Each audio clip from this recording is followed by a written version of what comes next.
So Bledisloe 3, it is the final chance for the guys in this jersey to get a win over the All Blacks in 2018.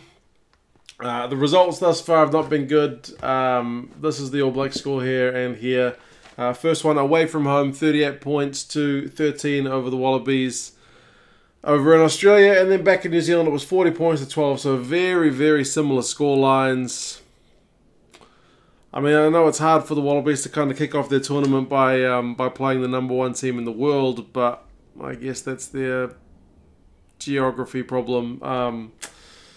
It's the last chance. They did it last year in that third Bledisloe game where they got the win. Whether they can do it this time kind of remains to be seen. It's not been the best rugby championship for Checkers, boys. That's to be kind of sure. But Checkers had the vote of confidence from the ARU board, so we'll see if he's managed to hatch any plans over the last couple of weeks they've had off. Yeah, it's a chance for revenge, but the All Blacks, apart from their one loss to South Africa, have been in pretty good form. So have a look at the teams, which have just been named recently. I'll put them in the description so you guys can have a look. Yeah, pretty strong looking lineups. All Blacks, Squire is back. He's on the blind side. Ardie Savea is at 7. Interesting with Matt Todd also available for selection that they've gone with Savea as the starter. I guess that's showing a bit of confidence in what he's been doing. It would have been a bit harsh, I think, to suddenly bring in Todd as the starter, even though Savea, as kind of that dynamic versatility guy, can cover the bench pretty well. I think it's kudos to his performances that he's getting a starting job there. So Todd is on the bench. TJ Perenara gets a start at 9. He's inside Beauden Barrett. So the All Blacks coaches have kind of said this is not a direct reward for his form. It's just kind of his turn to get a game against a top team because, you know, he's one of the top players and he needs game time as well. But I think a lot of All Blacks fans will be pretty happy to see him getting the crack because there were times in the Rugby Championship where he did outshine Aaron Smith. But Aaron Smith's on the bench as well, you know. He's still a world-class player, so you're not losing having him anything by having him on the bench. The midfield is Sonny, Bill, and Crotty at 12 and 13. So that matchup's going to be interesting once I let you know, if you haven't seen it already, how the Wallabies midfield is lining up.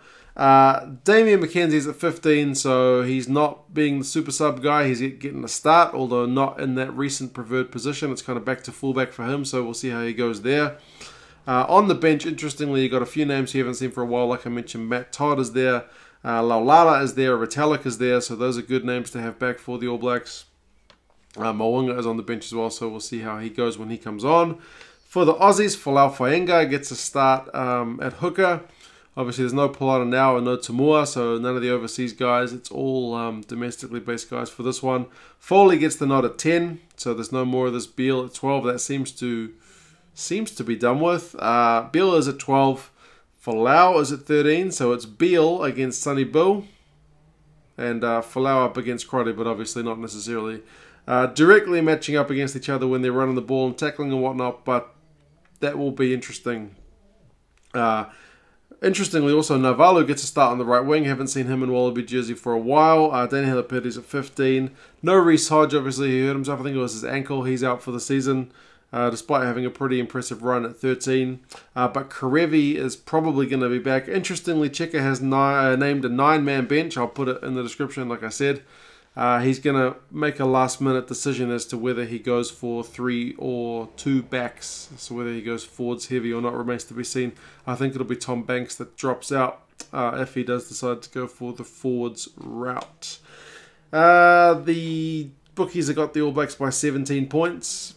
So pretty comfortably over there in Japan. I guess we'll see how it goes. Apparently tickets not sold out for this one. They are sold out for the All Blacks game against Japan in Japan. Obviously this one is in Japan. But tickets not sold out for the Wallabies All Blacks game. So hopefully we get a few more ticket sales before the day is done. Before kickoff time, because you'd like to think if they're trying to promote the game that they would get a good crowd in. But obviously, for both these teams, it is a good chance for them to familiarise themselves with Japan ahead of Rugby World Cup 2019, which seems to be a key reason that both sides are there as well.